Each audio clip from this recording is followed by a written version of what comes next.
देखिए, यदि आपको जीतना है, यदि आपको सफल होना है, तो आप ही को कुछ करना होगा, आप ही को कुछ अलग तरीके से करना होगा। सफल होना 2 बातों पर निर्भर करती है, वजह और नतीजे। वजह और नतीजा पर हमारी सफलता और असफलता ये निर्भर करती है और ये किसी के लिए भी होता है। ऐसा नहीं कि एक विद्यार्थी के लिए ही ये ज़्यादा ज़रूरी है। ये बिजनेस करने वाले से लेकर के किसी भी क्षेत्र में जो कुछ करते हैं, ये सभी पर लागू होता है, वजह और नतीजे। देखिए, वजह पर कोई ध्यान नहीं देता है और नतीजे पर ध्यान देता है। एग्जाम्पल के तहत हम लेंगे कि कोई बीज जो होता है उसको यदि हम पेड़ बनाना चाहते हैं, दरख्त बनाना चाहते हैं, तो उसे मिट्टी के अंदर उसे लगाना होगा, तब उसमें से वो बीज में से अंकुर निकलेगा और वो फिर एक दिन जा कर के बड़ा पेड़ होगा। और लेकिन यदि हम उसको मिट्टी के अंदर नहीं डालते हैं, तो बीज को ऊपर ही छोड़ देते हैं, तो वो तेज धूप से, बारिश से, पानी लगने से वो गल सकता है, उसकी जीवन लीला वहीं पर समाप्त हो सकती है। हम उसको बीज से दरख्त नहीं बना सकते हैं। ये वजह पर और उसके नतीजे पर है। वजह नतीजा तो हमने देख लिया कि पेड़ लगाना है, पेड़ से हमें फल प्राप्त करने हैं, ये नतीजा नजर आ रहा है, लेकिन वजह को हम पकड़ नहीं रहे हैं। वजह मिट्टी के अंदर में डालना था, हमने मिट्टी के ऊपर में छोड़ दिया। विद्यार्थियों के लिए क्या है, हमें तरीकों से पढ़ना था, हमें नियम बना करके पढ़ने थे, रूटीन बना करके पढ़ने थे। ये हमारा वजह था, तब हम नतीजे की ओर हम जाते।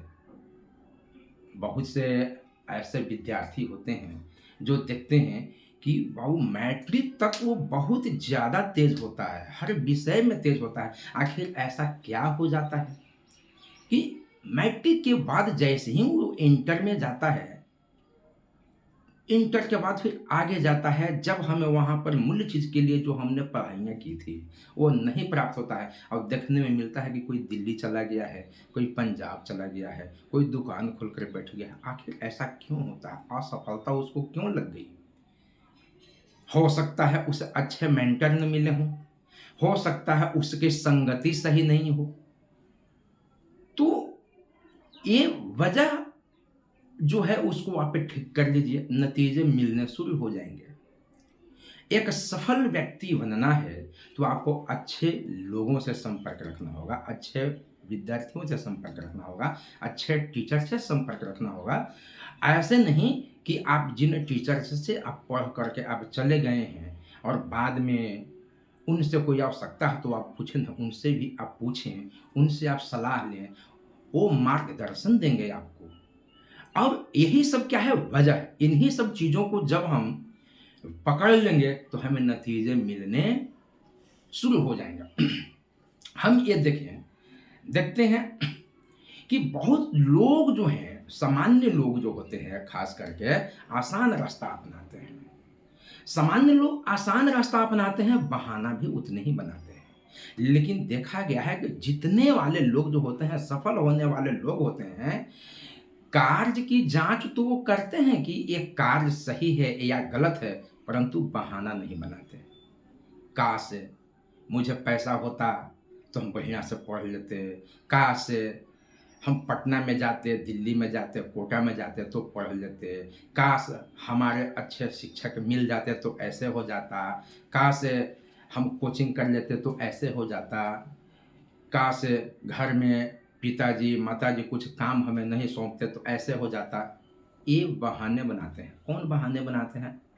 सामान्य लोग बनाते हैं। लेकिन आप इतिहास को, आप अच्छे अच्छे बुक्स को जब आप पढ़ेंगे तो जितने भी सफल हुए हैं ना लोग, जितने भी आगे बढ़ने वाले होते हैं ना लोग, जीतने वाले होते हैं ना लोग, वो कार्य की केवल परख करते हैं, वो बहाने नहीं बनाते हैं, उनके पास में बहाना नहीं होता है। आपने ये भी देखा होगा कि दुनिया के कुछ लोग ज़्यादा सफल हो जाते हैं। आखिर क्यों वो सफल हो जाते हैं ज़्यादा? वो इसलिए सफल हो जाते हैं क्योंकि वे दूसरों लोगों के मुकाबले ज़्यादा प्रभावी ढंग से सोचते हैं। उनके सोचने का तरीका ही कुछ अलग होता है। देखिए अब्राहम लिंकन ने क्या कहा था?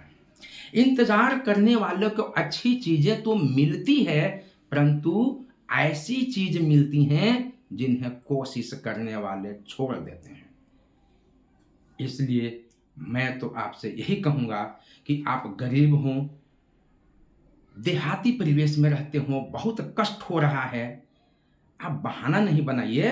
आपके पास यदि आज भी 1 से 2% भी यदि उम्मीद बनती है, तो आप कार्य को शुरू कर दीजिए।